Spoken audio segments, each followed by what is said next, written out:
stories are sticky. They stay with us. That message you had on the Tuesday morning meeting is more likely to stay with people later that week and the following week than a lot of information or even a lot of data. Stories are not just sticky though. They also lower defenses. They lower intellectual defenses because people get to cognitive load and they say, I can't let in any more information.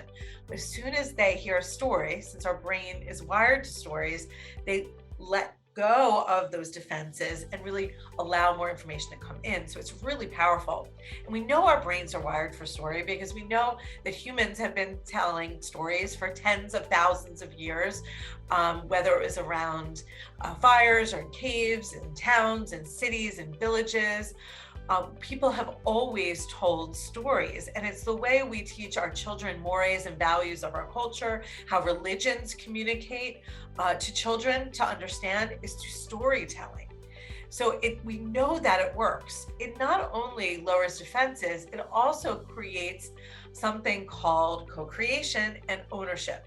So you may not have ever heard of the term co-creation before, but you've experienced it.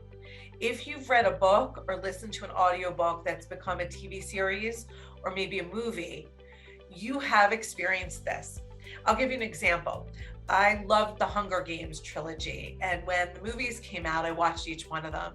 And I remember reading these blogs where people liked or didn't like how they cast the movie and liked how they directed District 12 or didn't like it. Everyone had opinions.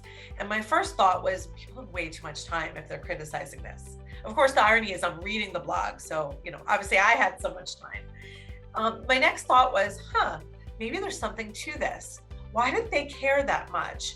And they cared because they created their own mental movies, which is what co-creation is. Your own mental movie of that scene, of those characters, and took ownership of it. That's what we want people to do with our messages. And so storytelling has that benefit.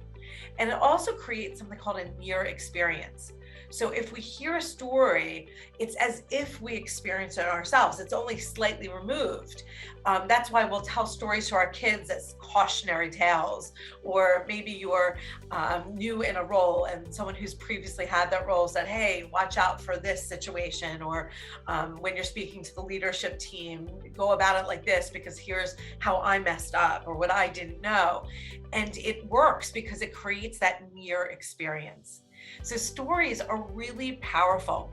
And in fact, in the book Made to Stick by both Chip and Dan Heath, they say it this way. So they say after a presentation, 63% of attendees remember stories and only 5% remember the statistics. That is powerful. So for all of you who want also the quantitative data, that is important, but don't leave out the qualitative data as well. Brene Brown says it this way: stories are data with soul.